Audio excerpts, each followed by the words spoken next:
Architekt aus Amsterdam, der hier gestern war, die ist wieder da. Er sagt, er hat seinen Stift hier vergessen. Ora, todos os pretextos são bons.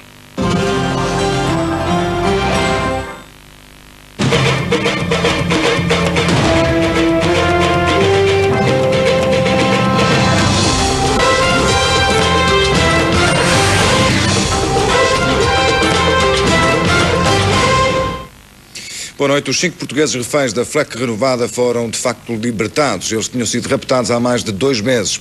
Os reféns foram entregues ao bispo de Cabinda. Deverão chegar a Portugal hoje mesmo, quinta-feira. Depois de quase 3 meses nas matas de Cabinda, os 5 portugueses raptados pela FLEC renovada foram libertados. Os portugueses, todos trabalhadores da empresa de construção Soares da Costa, foram entregues ao bispo de Cabinda. Raul Tati, vigário-geral da Diocese do Enclave, confirma que todos estão bem. Foram libertados hoje os 5 reféns, português mais o angolano. Estão cá já na cidade, foram já recebidos pelo bispo da Diocese e neste momento foram apresentados às autoridades locais. Em que estado de saúde se encontram? Como pode imaginar, não é das melhores, não é? Mas pronto, neste momento o mais importante é que estão cá sãos e salvos. Os reféns que foram libertados têm entre 34 e 50 anos e poderão regressar a Portugal já esta quinta-feira, num avião providenciado pelo governo português. Estes 5 homens pertenciam ao segundo grupo de portugueses raptados no enclave. Mais 2 portugueses continuam reféns nas matas de Cabinda, mas desta feita em poder da FLEC-FAC, um outro movimento independentista. Tanto o Governo como a oposição mostram-se satisfeitos com a decisão da FLEC renovada. Durão Barroso reclama alguns dos méritos desta libertação.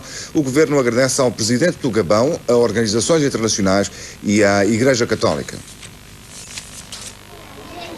O Governo garante que os 5 reféns libertados estão todos de boa saúde. O secretário de Estado das Comunidades assegurou que o Executivo dará todo o apoio necessário ao regresso dos portugueses raptados pela FLEC renovada e agradece a ajuda na libertação dos reféns.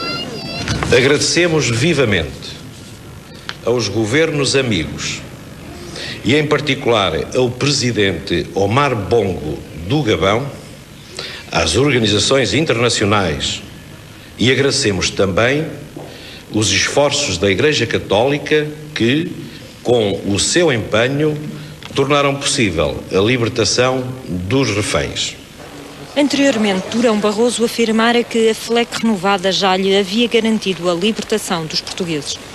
Estas notícias são positivas, vão no sentido das garantias que me tinham sido dadas a 2 de maio e a 18 de maio em documentos assinados por responsáveis da FLEC renovada. Durão Barroso apresentou mesmo 2 cartas da FLEC renovada, onde o movimento independentista de Cabinda afirma pretender libertar os reféns no cumprimento de um compromisso assumido com o líder do PSD. Já Paulo Portas mostra-se disponível para dar mais visibilidade à luta de Cabinda. O CDS, desde que as organizações independentistas de Cabinda se comprometam a não voltar a sequestrar ou raptar portugueses, está disponível para dar maior visibilidade à causa de Cabinda, porque não temos nenhuma dependência do governo do MPLA. Quanto aos 2 portugueses ainda sequestrados em Cabinda, mas em poder da FLEC-FAC, o Governo assegura que vai continuar a trabalhar para que a sua libertação seja também possível.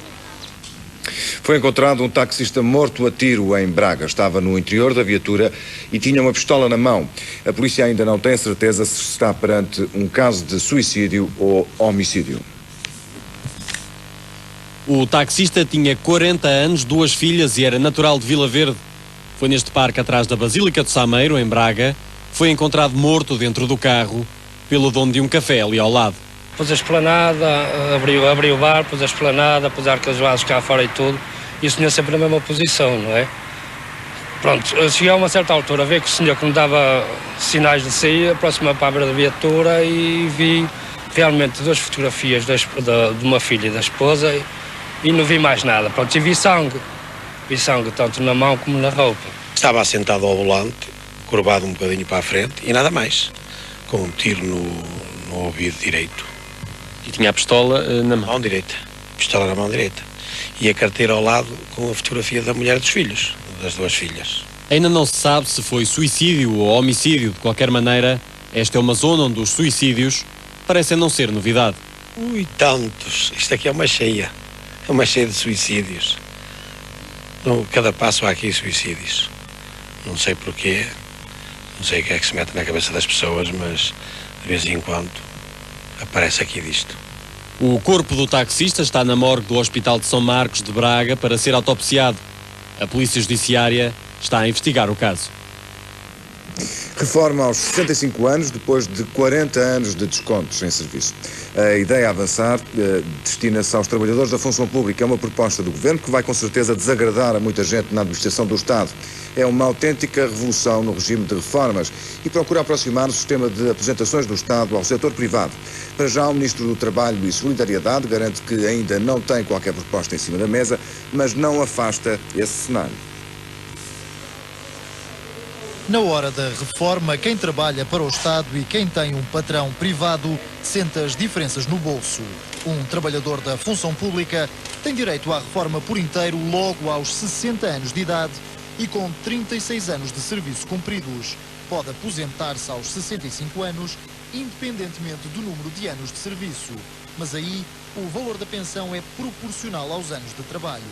No setor privado, as regras são outras. Para receber a reforma por inteiro, é preciso trabalhar até aos 65 anos e ter uma carreira contributiva de 40 anos. Segundo o Diário de Notícias, o Governo quer agora aproximar os dois sistemas, ou seja, pôr os funcionários públicos a jogar pelas regras dos privados. Não há nenhum grupo de trabalho especificamente para esse efeito. O que há é um processo de reforma da Segurança Social que está em curso, que deriva da Lei de Base da Segurança Social, e na Lei de Base da Segurança Social está definido um princípio de convergência tendencial que deverá a seu tempo ser analisado, deverá a seu tempo provocar propostas, mas que hoje não existem de todo. Ainda não, mas o princípio existe e, se for para a frente, vai mexer profundamente com o esquema de reformas em vigor na função pública. O desemprego aumentou em Portugal nos primeiros 3 meses deste ano. Os dados foram revelados hoje pelo Instituto Nacional de Estatística. A taxa de desemprego cresceu para 4,2% entre janeiro e março deste ano, um aumento de 0,4% em relação ao trimestre anterior. Relativamente ao período homólogo, a taxa de desemprego registrou uma queda de 0,2 pontos percentuais. O número de pessoas que procura novo emprego cresceu 13% nos 3 primeiros meses deste ano. Há cerca de 220 mil pessoas desempregadas em Portugal. O PSD acusou a alta autoridade para a comunicação social de falta de capacidade de atuação sobre a programação das televisões. O assunto foi discutido hoje no Parlamento. A alta autoridade para a comunicação social foi ouvida na Comissão de Assuntos Constitucionais. Em causa estavam programas como o Big Brother e o Bar da TV, mas o debate acabou por se desviar para as competências e o calendário de ação da alta autoridade.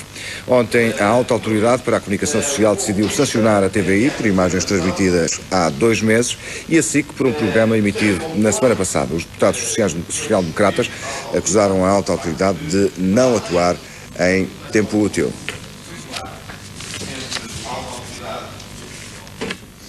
Os doentes com SIDA têm, a partir de agora, disponível em Portugal um novo medicamento. Mais um. Chama-se Trizivir. Não é uma esperança na cura da SIDA, mas à imagem de outros que já existem, melhora a qualidade de vida dos doentes. Chegou a Portugal um novo medicamento para os doentes com SIDA, o Trizivir. Não cura a doença, mas melhora a qualidade de vida dos portadores. Através da associação de 3 terapias usadas tradicionalmente em separado, este novo fármaco reduz a quantidade de comprimidos que o doente tem que tomar, além de não ter as restrições alimentares que os medicamentos do género têm. Eles terão que tomar 10, 15 até 20 comprimidos por dia.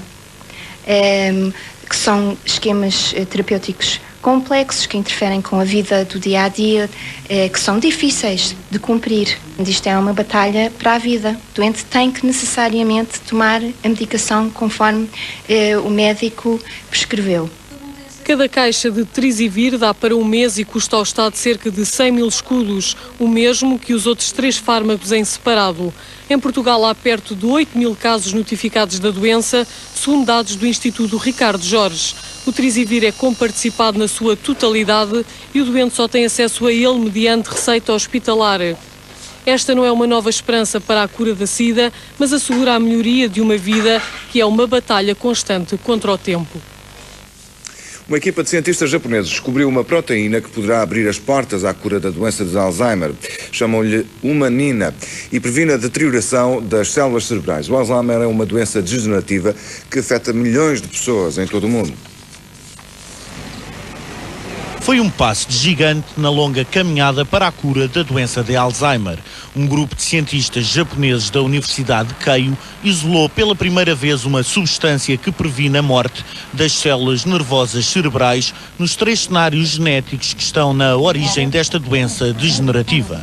A substância em questão, a humanina, é uma proteína composta por 24 aminoácidos produzida naturalmente na parte posterior do cérebro. No estudo realizado pela equipa de investigadores japoneses liderada pelo professor Ikuo Nishimoto, as cobaias foram separadas em 2 grupos. As que receberam tratamento com humanina sobreviveram, as outras não. Mas apesar da euforia por causa destes resultados, os cientistas já avisaram que agora é preciso confirmar os efeitos em humanos e que essa confirmação pode demorar mais de uma década. A doença de Alzheimer é responsável pela destruição das células nervosas cerebrais, pela limitação das funções do cérebro e, em último grau, provoca a demência.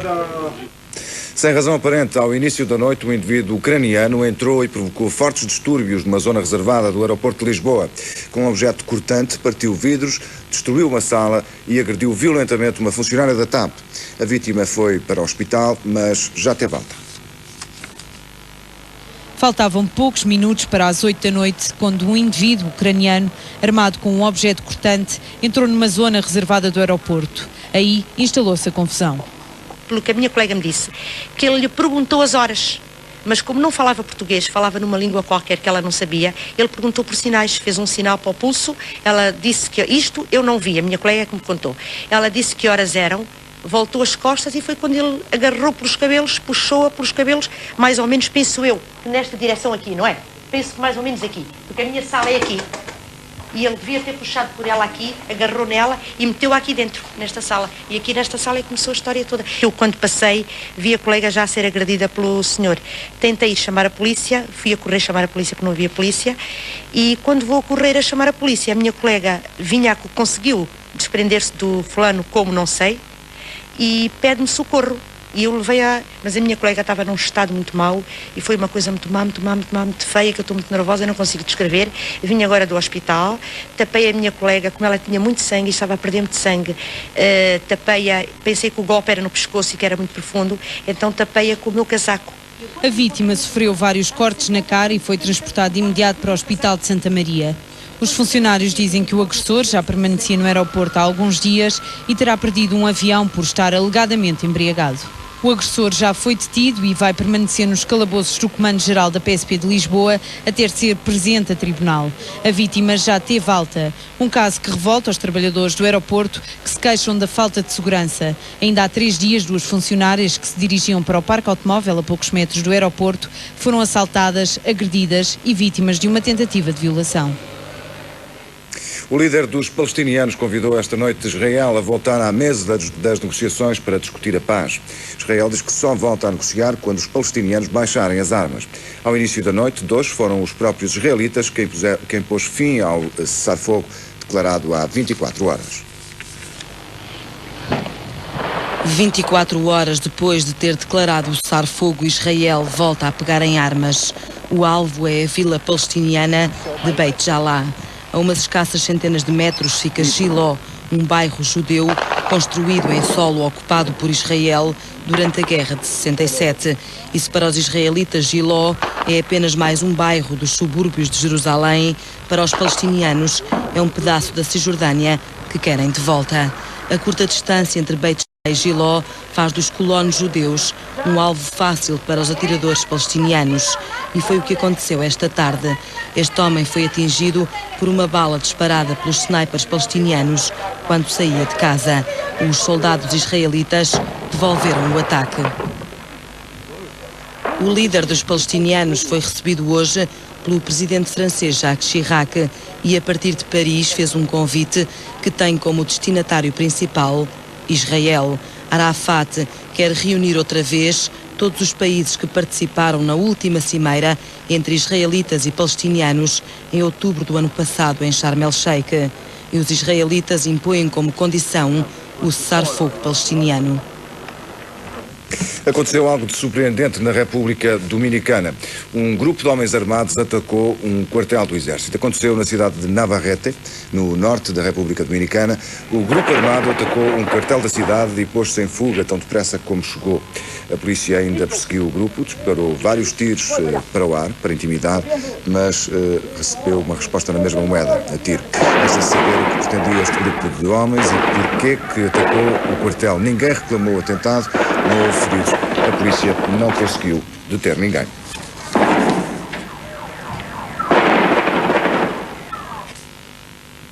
Na Sibéria, a fúria das cheias parece estar a acalmar depois de caças russos terem rebentado um bloco de gelo com 29 km de comprimento. O nível das águas do rio Lena começa finalmente a diminuir.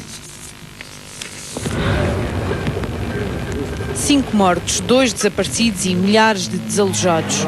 Até agora é este o balanço das cheias na região da Sibéria. Bombas e quebra-gelos foi necessário para destruir o bloco de gelo de 29 km que impedia o curso normal do rio. O perigo reside agora na onda de água que se aproxima de Yakutsk, a mesma que submergiu a cidade de Lensk, a montante do Lena. As autoridades estão alerta para a possibilidade de uma nova vaga de inundações. Reforçaram os diques improvisados com sacos de areia e abriram mais centros de evacuação com capacidade para acolher 20 mil pessoas. Estas são já as piores cheias dos últimos 100 anos na região. 25 anos depois, o Bayern de Munique voltou a vencer a Taça dos Campeões num jogo dramático, onde todos os gols foram marcados através de grande penalidade. Os alemães foram mais fortes e venceram o Valência por 6-5. Oliver Kahn, o guarda-redes bávaro, foi o grande herói da noite. Última informação nesta última edição. Tenham uma boa noite. Até amanhã. Estas e outras notícias têm atualização permanente em www.tvi.iol.pt. TVI Online. Toda a TVI na internet.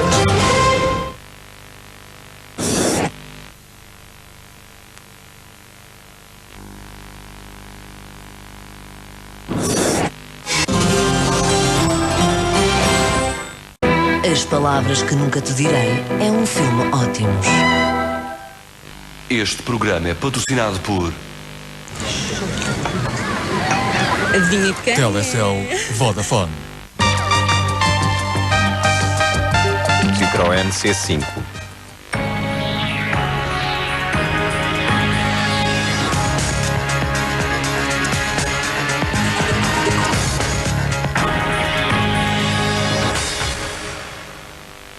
Boa noite. No primeiro trimestre deste ano, o desemprego aumentou em Portugal, mas o valor homólogo caiu. Os dados revelados hoje pelo Instituto Nacional de Estatística demonstram que a taxa de desemprego cresceu para 4,2% entre janeiro e março de 2001, depois de ter ficado nos 3,8% entre outubro e dezembro do ano passado.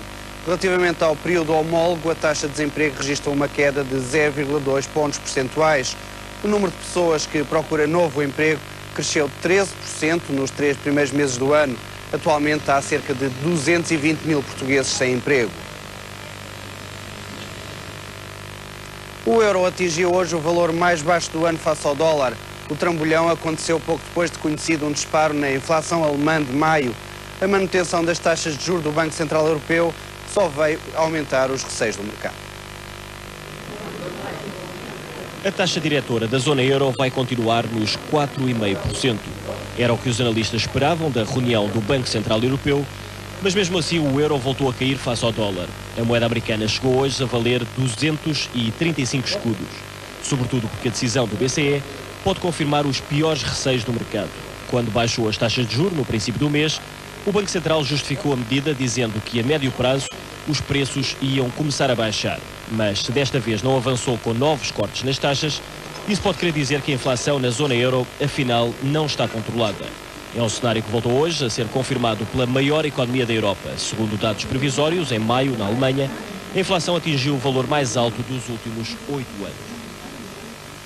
A Bolsa de Lisboa acompanhou hoje a tendência dos mercados europeus e norte-americanos e voltou a bater novos mínimos. O índice PSI 20 caiu pouco mais de 1%. As ações tecnológicas foram as mais penalizadas. A Pararrede ficou abaixo do valor nominal depois de uma queda de 7%. A empresa liderou as perdas das tecnológicas e fechou a valer apenas 93 cêntimos. A Portugal Telecom continua a perder terreno e recuou mais de 2%. O Banco Santander baixou hoje o preço-alvo para as ações da PT de 14 para cerca de 12 euros. A Teixeira Duarte anunciou o fim da parceria estratégica com a Soares da Costa e foi alvo da realização de mais-valias. As ações da construtora derraparam mais de 7%. Em contraciclo esteve a Simpor, a cimenteira conseguiu recuperar mais de 2% depois das fortes quedas das últimas sessões. Os títulos ficaram acima dos 24 euros. E como se vê, as bolsas mundiais já passaram por melhores dias, mas mesmo nesta altura não é preciso ir muito longe para descobrir bons negócios. Já aqui ao lado, em Espanha, a empresa que controla a cadeia de vestuário Zara estreou-se hoje na Bolsa. Resultado, as ações subiram mais de 20%. Foi a maior oferta pública de venda de sempre em Espanha. A procura de ações bateu todos os recordes e hoje na Bolsa de Madrid os investidores voltaram a comprar em massa. A Inditex é o grupo que controla cadeias de vestuário como a Zara, a Massimo Dutti ou a Pull&Bear. E o seu negócio não tem segredos. Vende produtos que se vendem, vende muito e vende mais do que a concorrência. De tal maneira que no ano passado os lucros da empresa aumentaram quase 30%. Com a ida à bolsa, o grupo está agora avaliado em mais de 2 mil milhões de contos. O suficiente para resistir a qualquer ambiente de mercado e para mesmo neste mercado tomar a decisão de entrar na bolsa sem medo. Mais de 97 milhões de contos de prejuízo são os resultados registados pela SEGA no último exercício. Prestes a tornar-se num fabricante de videojogos, a empresa prevê regressar aos lucros em 2002. São já 5 anos consecutivos de prejuízos. O último ano não foi exceção. Entre março de 2000 e março deste ano, a SEGA acusou mais de 97 milhões de contos de prejuízos. A empresa explica que os custos da promoção da plataforma de jogos Dreamcast são os responsáveis pelas perdas do último ano. A pouca aceitação da consola Dreamcast levou a empresa a abandonar a sua produção. As vendas da SEGA caíram quase 30%. Para regressar aos lucros em 2002, a empresa vai dedicar-se exclusivamente à produção de software de videojogos para consolas de outras empresas. Amanhã, no Diário Económico, saiba que os espanhóis estão a pôr em causa o projeto de TGV lançado por Ferro Rodrigues. O Financial Times destaca a reação italiana ao anúncio de que a eletricidade de França já tem 21% da elétrica Monte Dison. Eu volto amanhã, tenho o resto de cor.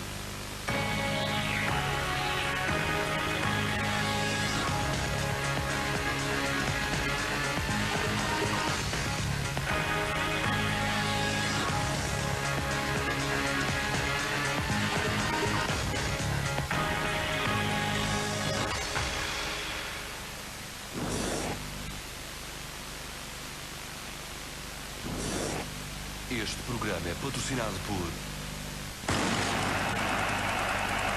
Varilux, uma lente estelar. Atum Ramírez.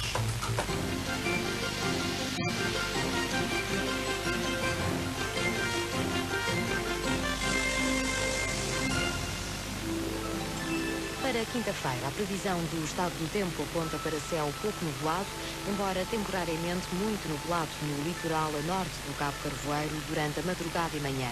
O vento será fraco a moderado do noroeste e também se espera neblina matinal. A temperatura máxima vai registrar uma pequena subida. O Porto terá 22 graus de máxima, Lisboa 24, Faro 26 e Évora e Beja 29 graus. Na Madeira, períodos de céu muito nublado e vento fraco de nordeste. Nos Açores, céu também nublado, aguaceiros fracos durante a madrugada e manhã no grupo oriental e períodos de chuva ao fim da tarde nas restantes ilhas. Quanto às temperaturas, prevêem-se 16 graus de mínima. Funchal e Porto Santo vão registrar a máxima mais elevada, 22 graus. Deixe-se ficar com a TVI. Boa noite.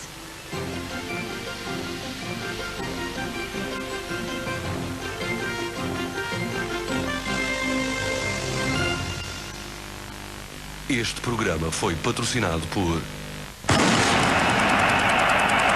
Varilux, uma lente Essilor.